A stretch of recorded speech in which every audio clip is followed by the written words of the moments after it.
नमस्कार मित्रांनो, तर आज आपण एक क्वेश्चन बघू जो स्टडी सर्कलमध्ये शेअर झाला होता की काय सांगतात ते तुम्हाला 4 वॉलला काय करायचं आहे, व्हाईट वॉश करायचं आहे at a rate of 15 per square metre. म्हणजे एका स्क्वेअर मीटरसाठी व्हाईट वॉशिंगचा रेट त्यांनी 15 रुपीज सांगितलं आहे. त्याच्यानंतर ती जी रूम आहे ती क्युबॉइडल शेप आहे आणि त्याची लेंथ, त्याची ब्रेडथ आणि त्याची हाईट सांगितली.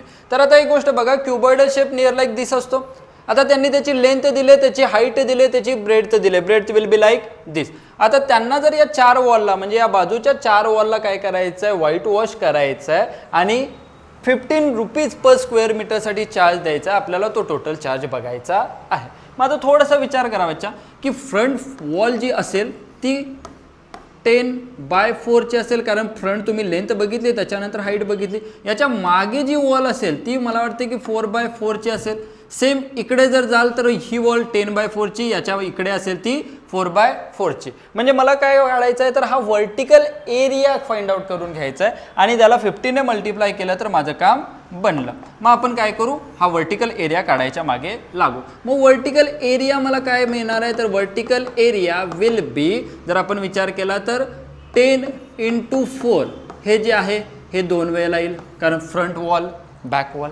त्याच्यामध्ये ॲड आपण कोणाला करतोय, तर साईडच्या 2 वॉलला. दॅट विल बी 4 × 4 2 टाइम्स असेल. मग आपल्याला जर टोटल एरिया बघायचा असेल तर किती असेल, 40 × 2 80 प्लस 4 × 4 16 आणि 2 32, which will be goes to 112 square metre. सही आहे. आता हा टोटल एरिया झाला 4 वॉलचा. प्रत्येक स्क्वेअर मीटरसाठी तुम्ही किती चार्ज देताय, 15 रुपीज चार्ज देताय. काय कराल मग, टोटल कॉस्टिंग कसं निघेल, 112 × काय म्हणाल 15. सो 15 2 जा 30, 3 दिस विल बी 18, 1 15 1 त्याच्यानंतर 16 0. That will be your total cost to white wash that 4 walls. ज्या 4 वॉल्स असतील त्या 1680 रुपीज चार्ज करतील. Thank you so much.